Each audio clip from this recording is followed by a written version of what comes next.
시작하겠습니다. 안녕하세요. 너무 깜깜해 앞이 보이지 않던 제 세상에 더 이상 빗줄기가 들지 않을 거라 생각하던 41세 남자입니다. 여러분들은 세상을 살면서 가장 값지고 소중한 게 뭐라고 생각하시나요? 가족? 돈? 건강?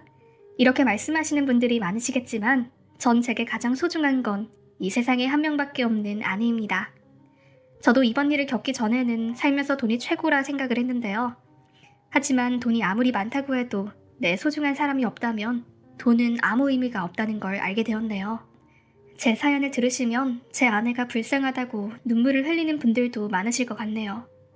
제 사연 들으시고 가장 가까운 사람, 특히 내 옆에 항상 든든히 지켜주는 배우자에게 고마움을 느꼈으면 하는 마음에 사연을 보내게 되었습니다. 저는 어릴 적부터 가난했고 공부도 특출나게 잘하지도 흥미를 가지고 있지도 않았습니다.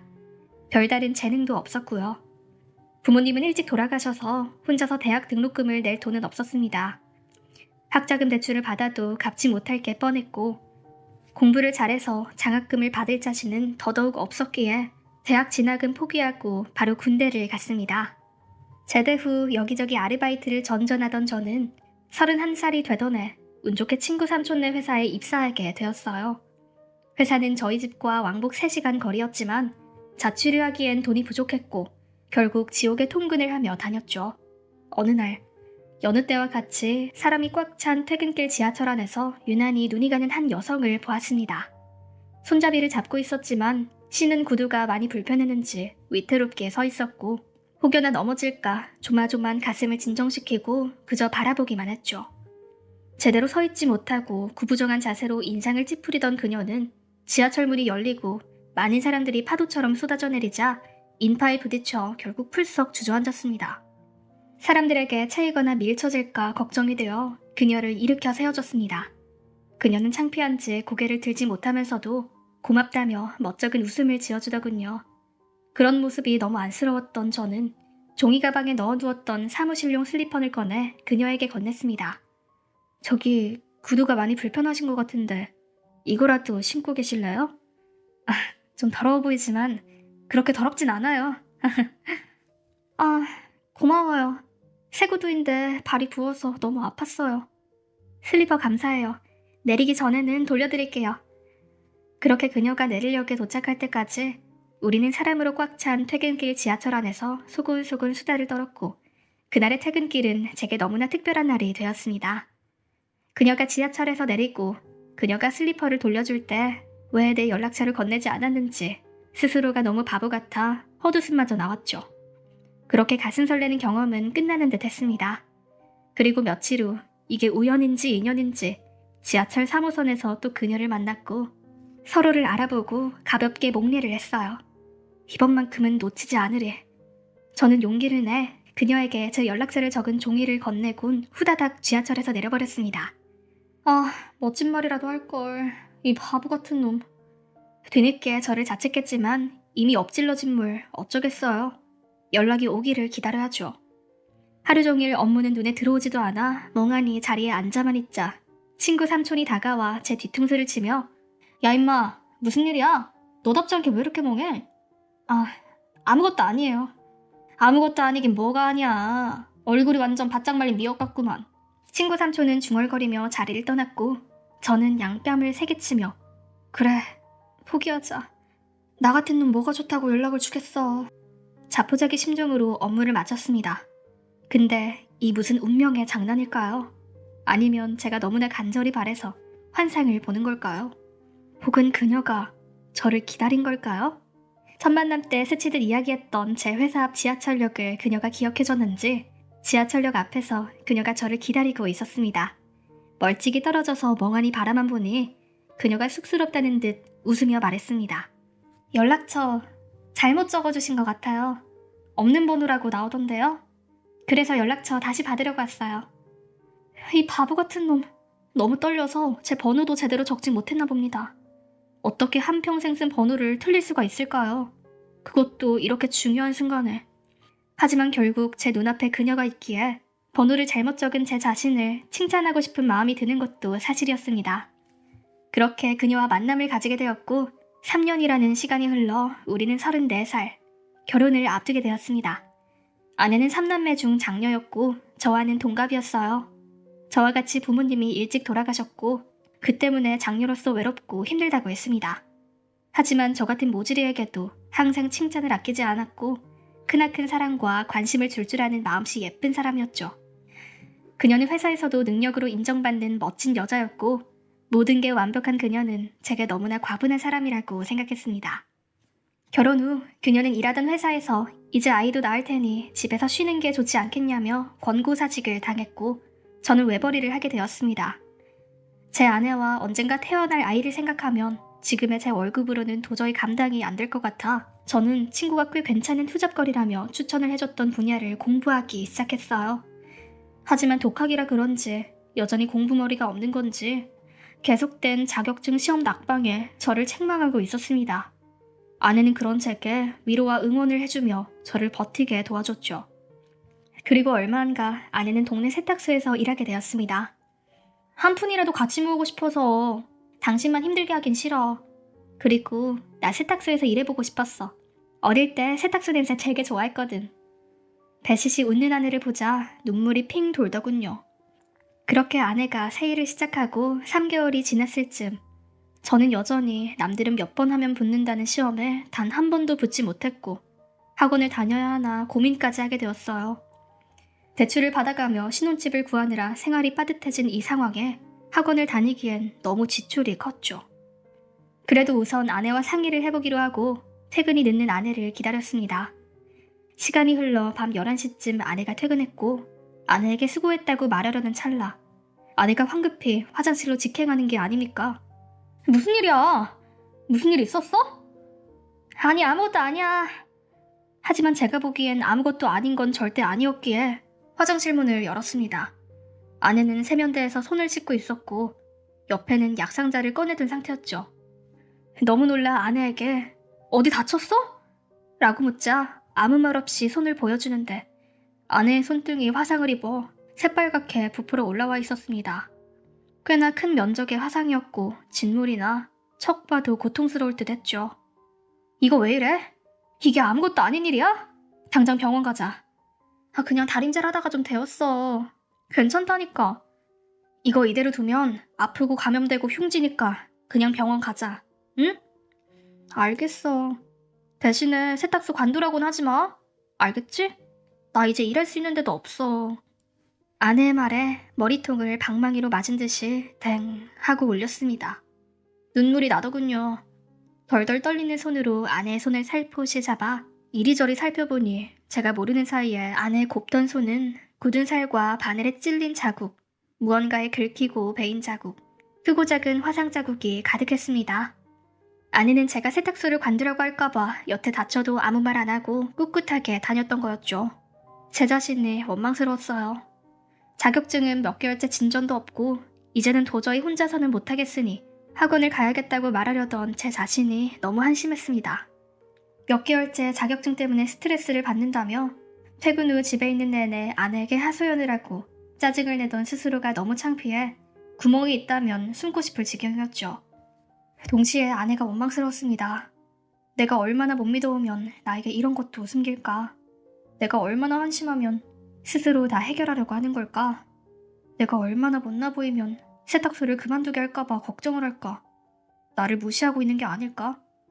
제 감정은 걱정과 자책에서 점점 아내에 대한 원망과 분노로 가득 찼죠. 아내에게 물었습니다. 당신은 내가 그렇게 못 믿어? 아내는 깜짝 놀라며 뭐? 아니, 그럴 리가 없잖아. 그냥 당신이 나를 걱정해서 세탁소 가지 말라고 하면 어쩌나 하고 걱정한 것뿐이야. 그니까 내가 그렇게 옹졸하고 모자란 놈 같냐고. 그게 아니라 당신이 워낙 날 잘 챙겨주고 걱정해주니까 혹여나 그럴까봐 그런 거지. 그렇게 생각한 적 절대 없어. 그니까 지금 은연중에 나를 그런 놈이라고 생각한 거잖아. 저의 말에 아내는 한숨을 푹 쉬며 어떻게 대답해야 할지 고민하는 듯 했어요. 하지만 그 모습조차도 제게는 저를 무시하는 걸로 보여 더 이상 아내의 말과 행동을 믿을 수 없었습니다. 진심으로 저를 대하는 것 같지가 않았어요. 그렇게 삭막하고 어색한 상태로 대화도 제대로 하지 않은 채 며칠이 지났습니다. 퇴근 준비를 하던 때 아내에게 문자가 왔어요. 대화를 통해 서로의 마음을 털어놓고 오해를 풀고 싶다. 일찍 퇴근하겠다는 내용이었죠. 저는 퇴근을 서둘렀고 집에 도착해 현관문을 열었습니다. 아내가 먼저 퇴근해 있었고 굉장히 신경을 많이 쓴 듯한 저녁밥을 한 상 차려놓은 상태였죠. 당신 왔어? 당신 좋아하는 잡채랑 고기랑 이것저것 많이 만들어봤어. 맛있겠네. 고마워. 자리에 앉아 식사를 하던 중 문득 아내가 밥을 잘 먹지 않는 게 눈에 들어왔습니다. 당신은 왜 안 먹어? 배 안 고파? 아, 요즘 입맛이 없어서. 아내 느닷없는 트림에 깜짝 놀라 쳐다보니 아내가 얼굴이 붉어진 채 사과했습니다. 아, 미안. 요즘 자꾸 이러네. 식사 중에 미안해. 괜찮아. 소화가 잘 되나 미안해. 일부러 이러는 게 아니라 그냥 막 나오네. 왜 이러지? 됐어. 괜찮아. 나 오기 전에 뭐 먹었나 보네. 트림 많이 하는 거 보니까. 아니, 아무것도 안 먹었는데 이러네. 저렇게 트림을 해대면서 아무것도 안 먹었다고 뻔뻔하게 거짓말을 하는 아내의 모습에 표정이 찡그러졌습니다. 그냥 솔직하게 말해. 내가 당신 욕을 해 뭐래? 내가 아직도 그렇게 못난 놈 같아? 참, 됐어. 그만 먹을란다. 여보, 잠시만 가지가지 한다. 진짜. 트림도 모자라 딸꾹질하는 아내가 기가 막히더라고요. 다음날 여느 때와 같이 업무 준비를 하는데 회사 동료 병철이가 커피 한 잔을 가져다 주며 물었습니다. 야, 무슨 일 있냐? 너 표정 되게 웃겨. 이 녀석은 입사 후부터 쭉 절친으로 지내온 동갑내기예요. 첫인상은 다소 강하게 생겨 무섭다는 이미지가 있을 수 있지만 친해져 보면 성격도 호탕하고 뒤끝도 없는 게 아주 시원시원한 친구죠. 덩치는 산만하면서 고양이나 강아지를 아주 좋아라 합니다. 최근에 미모의 연하 여자친구와 결혼 이야기가 오간다는데 본인은 아직 총각이고 싶다며 복에 겨운 소리를 하는 놈이죠. 부유한 집에서 자라 모자랄 거 없이 누릴 거 다 누려가며 커서 그런지 다소 끈기가 없는 점이 있지만 그래도 주변 사람들에게 잘하는 착한 녀석이에요. 저는 이 녀석에게 하소연을 했습니다. 야, 와이프가 나 밥 먹는데 그렇게 트림을 하고 딸꾹질을 하더라. 아유, 더럽게. 나 퇴근하기 전에 급하게 먹었으니까 그런 거잖아. 근데 아무것도 안 먹었다고 거짓말을 하더라. 내가 그런 것 때문에 화낼 쫌생이 같냐? 그냥 먹었으면 먹었다고 하면 되잖아.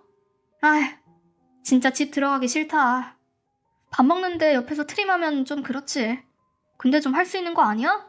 그 정도 가지고 뭘. 내 여친은 방귀 엄청 낀다. 냄새는 어찌나 지독한지. 에휴. 야, 그 정도가 아니라니까? 사람 말하는데 계속 트림한다고. 네가 한번 우리 집 와서 봐봐. 그렇게 와이프가 일찍 퇴근하는 날 동료를 집으로 초대했습니다. 안녕하세요, 형수님. 저는 회사 동료... 죄송해요. 안녕하세요. 형수님이 소화 기능이 튼실하시네. 창피하게.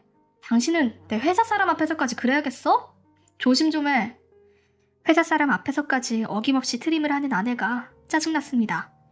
적어도 회사 사람 앞에서는 자제할 거라 생각했던 제가 바보였죠. 일부러 저를 창피 주기 위해 저러는 게 틀림없었어요. 형수님, 이거 과일. 제가 깎아드릴게요. 트림에 이어 딸꾹질까지 하는 아내를 보곤 회사 동료는 신기하다며 눈이 동그래졌습니다. 형수님은 원래 자주 트림이나 딸꾹질 하셨어요? 병철이가 그저 순수하게 궁금하다는 듯이 아내에게 돌직구로 물었고 아내는 얼굴이 새빨개지며 개미 기어가는 듯한 작은 목소리로 원래는 아니랬는데 형수 오늘 뭐 먹고 체한 거 아니에요? 병철이의 말에 저는 코웃음을 치며 말했죠. 야, 저러는 거 꽤 오래됐어. 일부러 저러는 거라니까. 제 말에 병철이는 갸우뚱하더니 이내 과일을 먹기 시작했습니다. 확실히 저번보다 딸꾹질과 트림의 빈도수가 잦아졌고 더 자주 딸꾹질과 트림을 번갈아가며 하는 아내가 창피했어요. 병철이가 집에 돌아가고 나서도 트림과 딸꾹질은 계속됐습니다.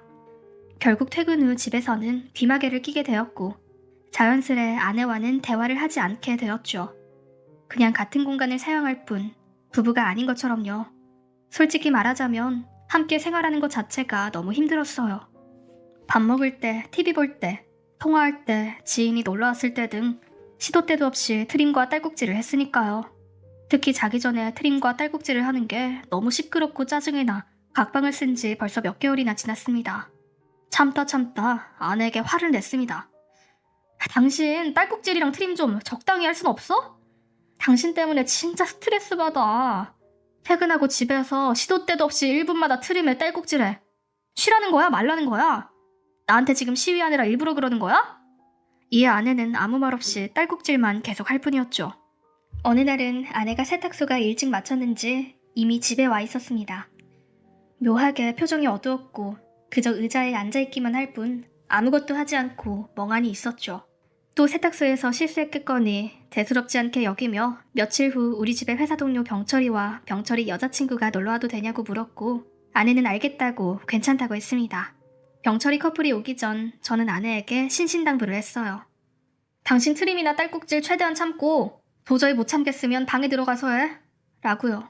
병철이네 커플이 집들이를 오듯 양손 가득 음료수와 휴지 등을 사들고 왔고 화기애애한 분위기 속에서 대화가 시작됐습니다. 이야기를 들어보니 병철이와 여자친구는 인연을 만났고 길에서 병철이가 먼저 대시를 해서 만났다고 하더라고요. 이야, 병철이는 완전 상남자네. 병철이의 등을 탁 치며 말하자 병철이의 여자친구는 그때 병철 오빠 완전 땀 많이 흘리면서 말도 엄청 더듬었어요. 하며 병철이를 놀렸어요. 병철이는 멋쩍게 웃으며 그런 걸 왜 얘기해? 하며 쑥스러워했습니다. 참 사이좋은 커플이구나 싶었습니다.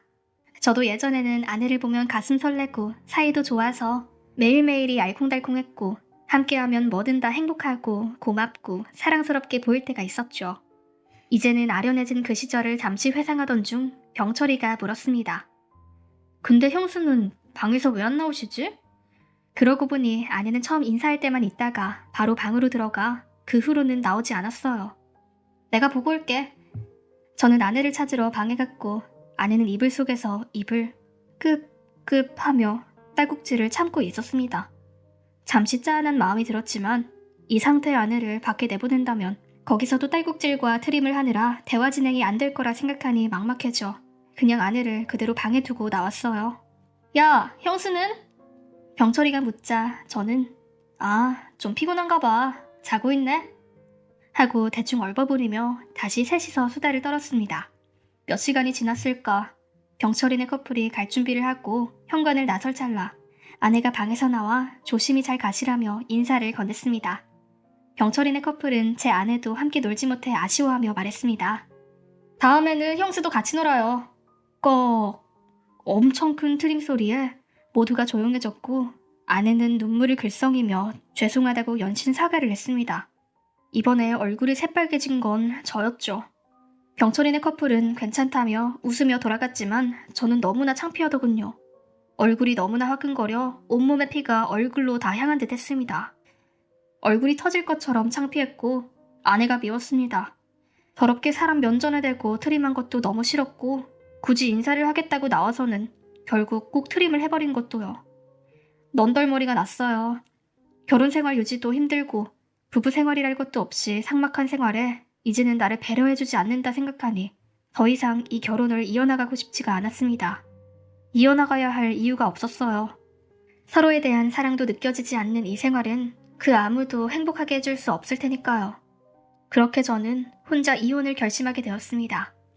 회사에서도 시간이 날 때마다 이혼 방법, 이혼 절차 등을 검색하고 집에 와서도 아내와 말 한마디 놔두지 않았습니다.